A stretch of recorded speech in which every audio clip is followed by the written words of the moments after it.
नमस्कार दोस्तों, पूज्य ज्योतिष कार्यालय यूट्यूब चैनल में आप सभी का बहुत बहुत स्वागत है। दोस्तों, कई बार सुना है कि स्त्री का द्वार नरक का द्वार माना जाता है, लेकिन दोस्तों ऐसा नहीं है। हमारे शास्त्रों तो कहते हैं कि स्त्री का द्वार स्वर्ग समान माना जाता है। जिस जातक को अच्छी पत्नी मिले वो उस जीवन में स्वर्ग के समान उसकी जीवन हो जाता है। लेकिन दोस्तों, हम पहचाने कि गम ज्योतिष के नज़रिए से आज मैं कुछ कुंडली के बारे में चर्चा करूंगा कि अगर आपकी पत्नी में ये कुंडली में ये ग्रह विराजित है तो आपको स्वर्ग जैसा सुख यहाँ जरूर मिल सकता है। दोस्तों, पति पत्नी का सुख जीवन में अगर अच्छा प्राप्त हो तो उसका जीवन है हर खुशियों से भर जाता है। लेकिन अगर पति पत्नी के प्यार में झगड़ा हो, कलह हो, अशांति हो, तब पुरुष को लगता है कि मेरा जीवन बर्बाद हो गया है। लेकिन दोस्तों, एक अच्छी स्त्री हमारे जीवन को उत्तम बना सकती है। लेकिन हम उसको पहचानेंगे कैसे? तो आपको अपनी कुंडली नहीं, सामने वाले की कुंडली देखनी है। मैं बार बार कहता हूँ कि आप जब भी शादी से पहले कुंडली मिलान अवश्य करें। कुछ योगों की बात करने वाला हूँ। ये योग आपकी पत्नी की कुंडली में है तो दोस्तों उसके सारे गुण उत्तम होंगे। वो सुंदर होगी, कलावान होगी, भाग्यशाली होगी, आपकी इच्छा पूर्ण करने वाली होगी, आपके जीवन में हर खुशियाँ सुख आपको प्राप्त जरूर कराएगी।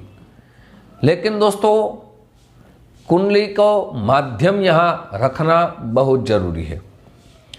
पहले योग की बात करने वाला हूँ दोस्तों, पूरा समझिए, पूरा देखिए और फिर सामने वाले की कुंडली देखिए।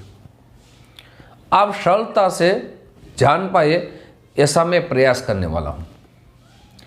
दोस्तों, अगर आपकी पत्नी की कुंडली में प्रथम भाव में अगर शम राशि लिखी है, शम माने दोस्तों वो शम राशि लिखी है, 2 नंबर की राशि लिखी है, 4 नंबर की राशि लिखी है, 6 नंबर की राशि लिखी है, 8 नंबर की राशि लिखी है, 10 नंबर की राशि लिखी है या 12 नंबर की राशि लिखी है, इन राशियों में से कोई राशि चंद्रमा से संबंध रखती है, माने उस चंद्रमा उस राशि में है तो आप बड़े भाग्यशाली हैं।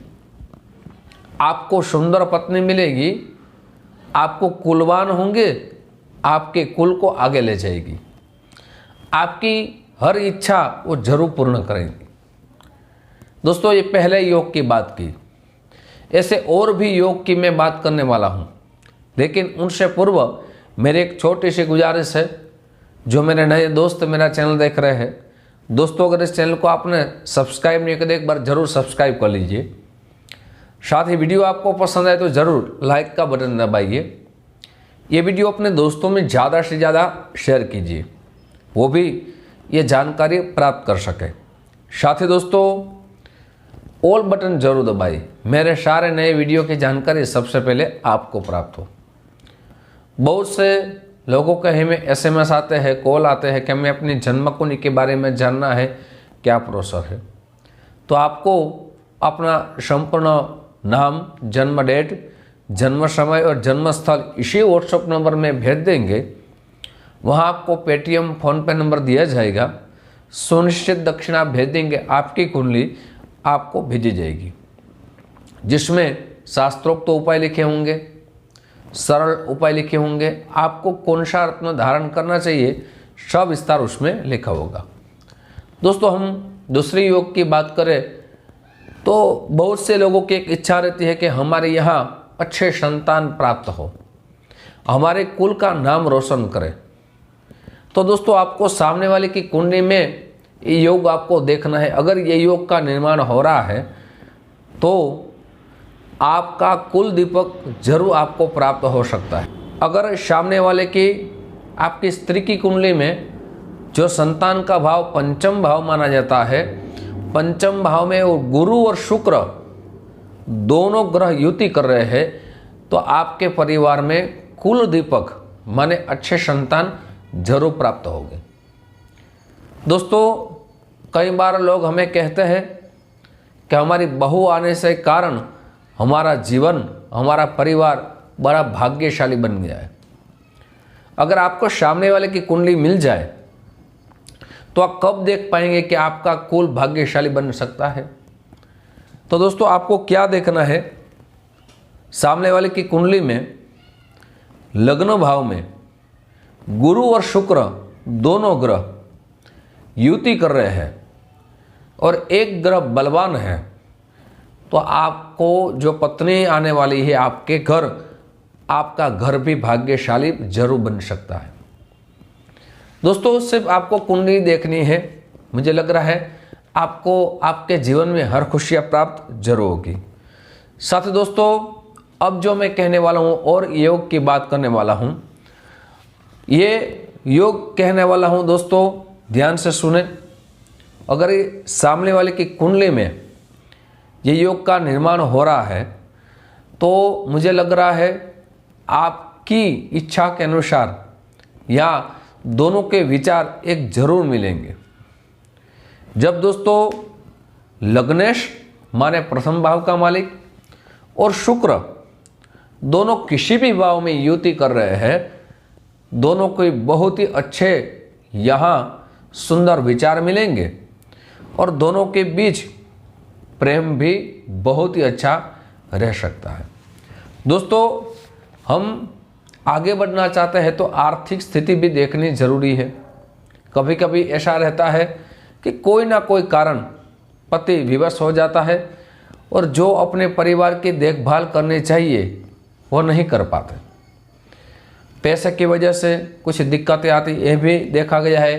कुछ उम्र के बावजूद वो कमा नहीं पाते, व्यवसाय नहीं कर पाते। कुछ बीमारी ऐसे आ जाती है कि पति कभी अपने जीवन में वो पैसे जो प्राप्त करने चाहिए वो पैसे प्राप्त नहीं करते। लेकिन दोस्तों, आज मैं और एक योग की बात करने वाला हूँ। अगर ये कुंडली, सामने वाले की कुंडली में योग का निर्माण हो रहा है तो पैसे की तंगी दोस्तों आपके जीवन में नहीं रहेगी। आपकी पत्नी अच्छा व्यवसाय करेगी या अच्छा बिजनेस करेगी। वो कलावान तो है लेकिन अपने परिवार को पूरी तरह चलाएगी। दोस्तों, अगर द्वितीय भाव में, दोस्तों द्वितीय भाव है वो धन भाव माना जाता है।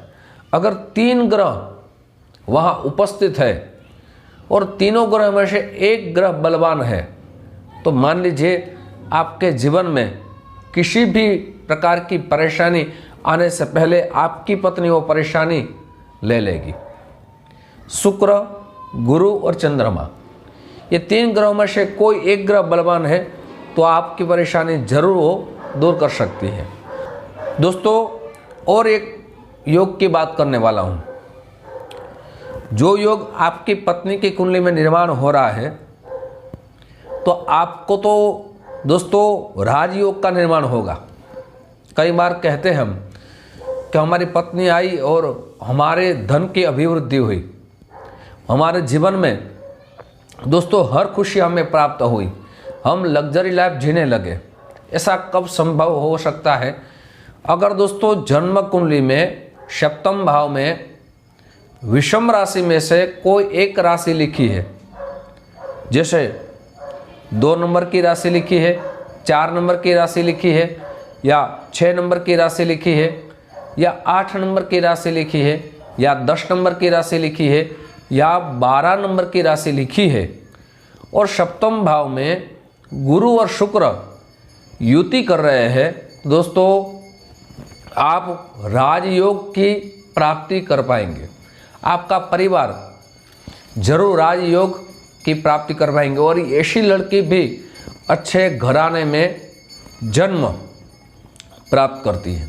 दोस्तों ये देखा गया है। साथ ही दोस्तों दूसरा योग बताने वाला हूं।